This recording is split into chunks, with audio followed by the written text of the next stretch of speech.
Hello everyone. Today's workshop is on how to incorporate reading instruction into all content areas. This workshop was created by Amy Bailey, Jill Brooks, and Tracy Castleberry. For our first activity today, we're going to do a think, pair, share. Please take an index card and write down ways that you incorporate reading instruction in your classroom. Once you have finished, find a partner, introduce yourself, your grade level, and your content area, and share your strategy. Please continue to do that until you've met everyone. I'll give you about 10 minutes to complete this activity.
Okay, great.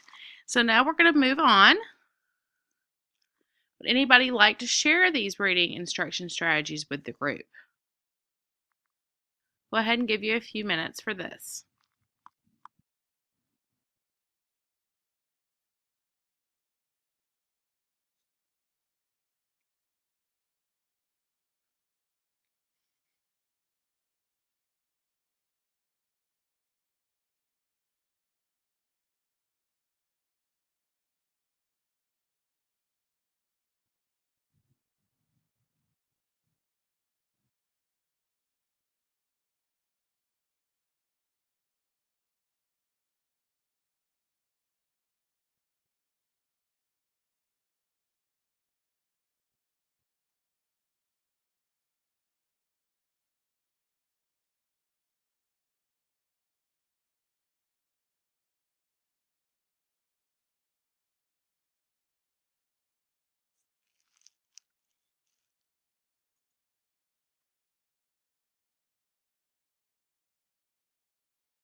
The purpose of this workshop is to provide strategies that teachers can use in their classrooms to help reach students who struggle with content area reading in the areas of language arts, social studies, science, and mathematics.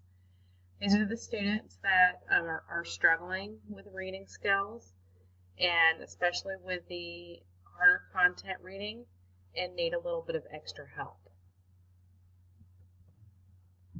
So we're going to talk about reading in the content area and using vocabulary to support readers. These two things are related to each other. In order to be an effective content area reader, you have to have a firm foundation in vocabulary skills. So by using these, by focusing on these two main areas, our hopes is that we'll give you real strategies to help your students. We're going to discuss how to scaffold the content.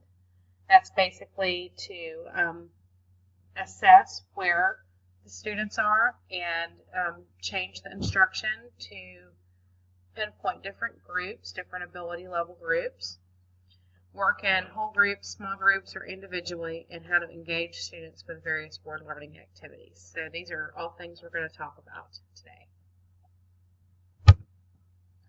So our goal here is to give you valuable resources to use in your reading instruction. And even if you're a content area teacher, you can use these strategies to help integrate reading instruction into your classroom.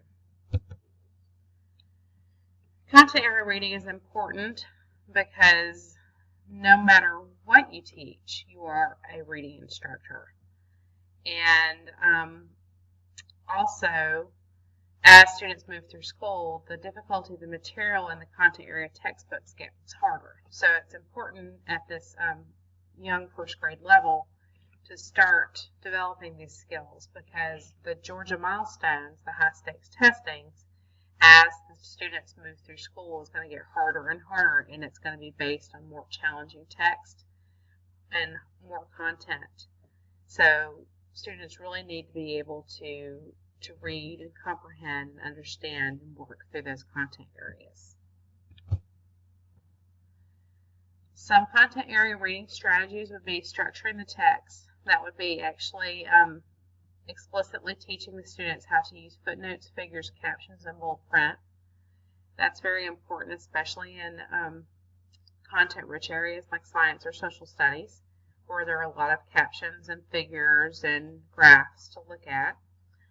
Walk through textbook in larger small groups, and as the students get a little older, you can help them to create flashcards.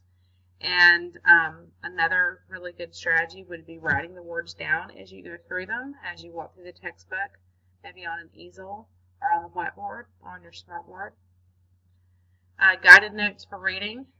That would be helping students read with an outline or guided notes so they know exactly what information they're looking for. And questioning. Questioning and talking in class is very, very important because you're basically guiding students through the material and helping them draw the conclusions. This is an example passage with guided questions on the first grade level. There are many different ways you could do this. You could put the children in small groups and have them read, have them go back and forth and read, and you could guide them using the questions. You could also do a whole group read aloud, and another thing you could do is you could not only do a large group but do a small group, and you could also work through it line by line and help the children read through it. Previewing text is one strategy for content area reading also. Reading for a purpose, like before you actually get into the reading, you know what you're reading for. Making predictions and connections. And this is where the talking is so very important, because if you're talking through it with the students, they're going to make connections as they read. Think alouds. That's allowing the students to talk about what they're thinking about, which also allows them to make connections. Using graphic organizers. These are especially good with vocabulary and paragraph comprehension, and creating a high-interest classroom library. And that's probably the most important one right there. Having a bunch of stuff for the kids to read of all different interests that they can just pick up and read during the reading time, and having that there for them is very, very, very important. I'm going to show you the videos when we get to the website, but there are some little videos. So how to improve content area reading. You can do a text structure analysis, how content area texts are structured. And we've talked about that a little bit before, using the textbook walkthroughs in conjunction with that to look at the different areas of the textbook, the figures, the paragraphs, the captions. Before and after reading activities, this is where you're making prior knowledge, encouraged to ask and answer questions, make connections. A KWL diagram will work here, and basically what they do before they went in, what they want to know about the reading passage, and what they learned at the end. Questioning, giving students an opportunity to ask and answer questions, and vocabulary strategies such as word maps, collaborative glossaries, classification, and categorization activities. And I'm going to show you a learning target, vocabulary learning target, which is very helpful for vocabulary skills as well. Balanced literacy is a program that strikes a balance between both whole language and phonics. And this is the best way to approach reading instruction because they're both important, but you're going to need both of them. 5 components of balanced literary instruction are the read aloud, the guided reading, the shared reading, the independent reading, and the word study. All of these, read aloud would be where the children read aloud. Guided reading would be the teacher guided through them. Shared reading is when they're reading to each other. Independent reading would be where that lovely high-interest library comes in, where they can choose something to read. And a word study would be where they actually are studying the different words that are in the text. So I'm going to show you the vocabulary learning targets in a minute when we get to the website. Explicit vocabulary instruction, pre-teaching vocabulary words, repeating exposure, and that's very important, making sure that the students are exposed to the words over and over and over again in many different ways to differentiate that vocabulary. The keyword method, and that will be picking keywords out of the text, talking about them. Word maps and root analysis are good ways to analyze words and figure out exactly what they mean and how they're related to each other. Restructuring reading materials. This would be very important for struggling readers, perhaps ELL, where they have trouble reading the more difficult texts, and restructuring the reading materials to help them scaffold the learning so it's not as hard for them to read. Implicit vocabulary instruction, such as using a game, like incidental learning would be using a game to help students hone those skills. And context skills is learning how to read a vocabulary word in context. And show you the games in a minute, and we have all our resources here and our credits, and of course this PowerPoint for you to look at. Okay, so here we have the website that we built to go along with our reading workshop. We have a short little description of the workshop and 3 videos on the front page. The first one will be this presentation when I'm finished. This one is an example of first grade reading. So I'm going to go ahead and show you just a couple of minutes. All right, boys and girls, today I'm just going to cover. This is the book we have. And you can tell me what the title of this book is. No? The Careful Crocodile. What is it again? The Careful Crocodile. I'll say that together. The Careful Crocodile. What does it mean to be careful? Someone's careful. Careful, like careful, it's like an egg, don't make it black. I like how Naomi said egg. Look at this reptile right here. What reptile do you see? Alligator. Crocodile. A crocodile who looks like an alligator. And what do you think this crocodile would have to be careful about? Because there's eggs that it's hatching and it's waiting for it. So they have to be extra careful because they have to go like that because they don't want to disturb the eggs or step on it. Okay. And point to where you think the eggs are going to be stored in this story. Yeah, definitely in this little nest right here. And I want to introduce you to something new that you may not have heard before. Look at this green back here. You see this? Yeah. This is called a fern. Can you say fern? Fern. What special sound does fern have inside of it? Good job. It has Okay, so in that video, the teacher did a really good job introducing new vocabulary using reading aloud strategies. She also used decoding skills when she was telling them about the fern. She reinforced the vocabulary by writing it down. She questioned the students and she allowed them to say what they were thinking. So those are all really good ways to reinforce reading instruction in the classroom. And here's a quick fire vocabulary game.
Okay, so that was a really good vocabulary game using incidental learning, something fun.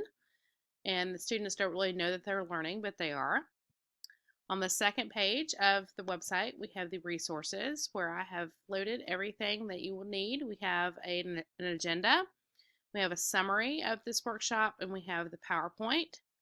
And I wanted to show you the vocabulary learning targets. Now, I'm a high school teacher, and I use these in my classroom. And you might have to change these around if you teach elementary school, because the words here are 10th grade physical science, but those can be easily changed. You can put any words you want on there. But basically, the beauty of the vocabulary learning target is to use a graphic organizer to not only define the words, but give an example and to connect them.